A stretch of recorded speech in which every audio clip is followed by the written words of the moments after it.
Parliament ఎన్నికలు ముగిసిన తర్వాత స్టేట్ పాలిటిక్స్ లో కీలక పరిణామాలు చోటు చేసుకుంటున్నాయి. లోక్సభ ఎన్నికల్లో ఆశించినన్ని సీట్లు రాకపోవడంతో అధికార కాంగ్రెస్ పార్టీ ఆపరేషన్ ఆకర్ష్ కు తెరలేపింది. నేరుగా TPCC chief CM Revanth Reddy రంగంలోకి దిగారు. బీఆర్ఎస్ హైకమాండ్ కు అంతు చిక్కకుండా వ్యూహాలు రచించి సైలెంట్ గా టాస్క్ పూర్తి చేస్తున్నారు. బీఆర్ఎస్ సీనియర్ నేత పోచారం శ్రీనివాస్ రెడ్డి పార్టీ మార్పు ఆపరేషన్ గులాబీ పార్టీలో గుబులు రేపుతోంది.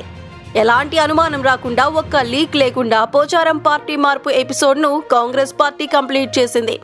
దీంతో బీఆర్ఎస్ అధిష్టానంలో టెన్షన్ మొదలైంది. ఇప్పుడు Jagtial MLA doctor Sanjay BRS కు షాక్ ఇచ్చి కాంగ్రెస్ లో చేరారు. ఇక నెక్స్ట్ పార్టీని వీడేది ఎవరనేది సైతం గులాబీ అగ్రనేతలకు అంతు చిక్కటం లేదు. మరికొందరు గులాబీ ఎమ్మెల్యేలు సైతం త్వరలోనే కారు దిగి కాంగ్రెస్ గూటికి చేరతారని పొలిటికల్ సర్కిల్స్ లో పెద్ద ఎత్తున ప్రచారం జరుగుతోంది. ఈ క్రమంలోనే పార్టీ మార్పుపై బీఆర్ఎస్ సీనియర్ నేత ఎమ్మెల్యే పల్లా రాజేశ్వర్ రెడ్డి కీలక వ్యాఖ్యలు చేశారు.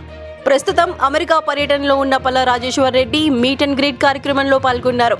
ఈ సందర్భంగా పల్లా రాజేశ్వర్ రెడ్డి మాట్లాడుతూ కాంగ్రెస్ పార్టీ తనను పార్టీ మారాలని ఒత్తిడి చేస్తోందని, కానీ ఎట్టి పరిస్థితుల్లో బీఆర్ఎస్ ను వీడే ప్రసక్తే లేదని తేల్చి చెప్పారు.